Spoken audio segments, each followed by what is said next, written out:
অনেকদিন পর আপনাদের কাছে ভালো একটি স্মার্টফোনের রিভিউ নিয়ে চলে এসেছি। স্মার্টফোনটি অনেক আগেই লঞ্চ করা হয়েছে, তবে এই ফোনটির প্রাইস ড্রপ হওয়ার কারণে এই ফোনটি বাজেট সেগমেন্টে বেস্ট ফোন হতে যাচ্ছে। আর ফোনটির নাম হলো POCO M5। এই ফোনটির বাজেট কেমন হতে যাচ্ছে এবং এই ফোনটির স্পেসিফিকেশন কেমন হবে সবই এই ভিডিওর মাধ্যমে আপনাদের জানিয়ে দেব। So hey guys, Rahat here. Welcome to Tech Anchor Point. তাছাড়া একটি কথা, আপনি যদি আমার চ্যানেলে নতুন এসে থাকেন তাহলে সাবস্ক্রাইব করে পাশে থাকা বেল আইকনে প্রেস করতে ভুলবেন না। আর যদি অলরেডি সাবস্ক্রাইব করে থাকেন, থ্যাংক ইউ সো মাচ। প্রথমে শুরু করছি এই ফোনটির বিল্ড কোয়ালিটি এবং ডিজাইন সম্পর্কে। ফোনটির বিল্ড কোয়ালিটির কথা বলতে গেলে এর ব্যাগে ইউজ করা হয়েছে প্লাস্টিক এবং সাইডে প্লাস্টিক ফ্রেম দেওয়া হয়েছে। তবে ফ্রন্টে সারপ্রাইজলি কর্নিং গরিলা গ্লাস 3 এর প্রোটেকশন দেওয়া হয়েছে, যা এই বাজেটের ফোনে সাধারণত বাংলাদেশে কোনো ফোন কোম্পানির প্রোভাইড করে না। তাছাড়া ফোনটিতে IP52 এর রেটিং দেওয়া হয়েছে, যা ডাস্ট এবং স্প্ল্যাশের থেকে ফোনটিকে প্রোটেক্ট করবে। ওভারঅল ফোনটির বিল্ড কোয়ালিটি এই বাজেটের সেরা ফোন। আর ফোনটির ডিজাইনের কথা বলে ব্যাক প্যানেলে ম্যাট লেদারের ডিজাইনের সাথে টপে গ্লসি আইল্যান্ডের ডিজাইন দেওয়া হয়েছে, যাতে কিন্তু 3টি ক্যামেরা এবং একটি LED লাইটের হাউজিং দেওয়া হয়েছে। তার পাশে পোকোর ব্র্যান্ডিং দেওয়া হয়েছে। ওভারঅল ব্যাক প্যানেলের কথা বলে দেখতে দারুণ লাগে, তবে ফ্রন্টের ডিজাইনটা অনেকের কাছে পুরনো মনে হতে পারে, কারণ ফোনটির ফ্রন্টের ওয়াটার ড্রপ নচ দেওয়া হয়েছে। এই বাজেটে এতটুকু কম্প্রোমাইজ তো করাই যায়। তাছাড়া ফোনটির কালারের কথা বলে এই ফোনটি ব্ল্যাক, গ্রিন এবং ইয়েলো কালারে পাওয়া যাচ্ছে। ওভারঅল ফোনটির বিল্ড কোয়ালিটি এবং ডিজাইনের কথা বললে আমার কাছে ফোনটি ভালো লেগেছে। আর ডিসপ্লের কথা বলে এই ফোনটিতে 6.58 ইঞ্চি ফুল HD+ রেজুলেশনের IPS LCD প্যানেল দেওয়া হয়েছে, যাতে কিনা 90 হার্টসের রিফ্রেশ রেটের সাথে 120 হার্টসের টাচ স্যাম্পলিং দেওয়া হয়েছে, যা এই বাজেটের ফোনগুলোতে সাধারণত কম দেখা যায়।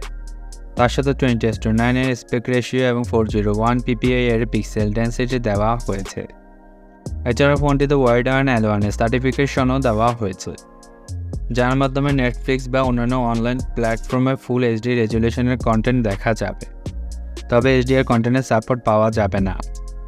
আর ব্রাইটনেসের কথা বলে এই ফোনটিতে দেওয়া হয়েছে 500 নিটসের পিক ব্রাইটনেস, যার মাধ্যমে ইনডোর এবং আউটডোর ভিজিবিলিটি ভালো পাওয়া যাবে।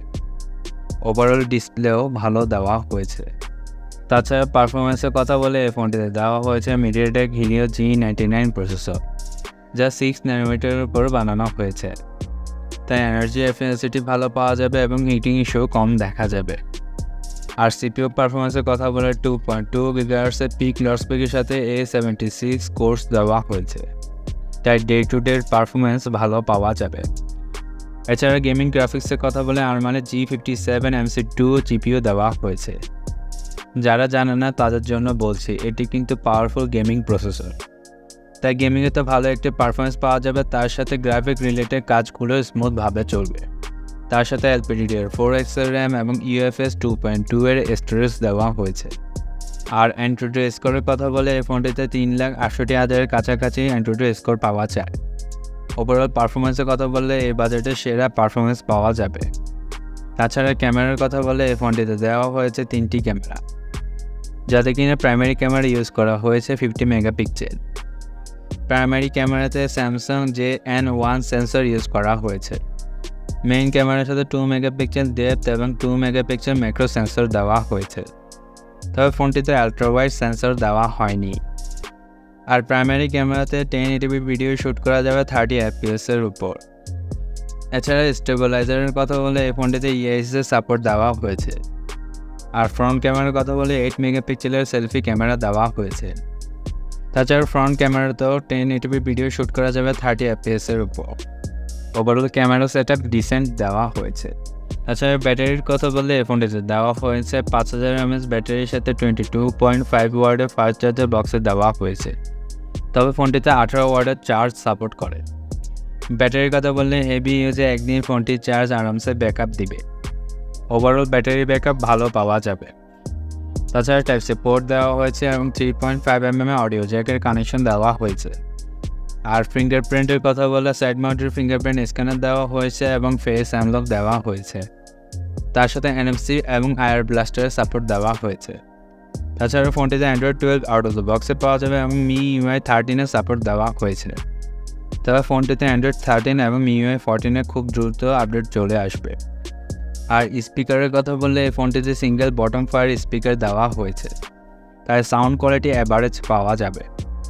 এছাড়া সিম স্লটের কথা বলে এই ফোনটিতে ডেডিকেটেড মাইক্রো SD কার্ডের সিম স্লট দেওয়া হয়েছে, যার মাধ্যমে 2টি সিম এবং একটি মেমোরি কার্ড ব্যবহার করা যাবে।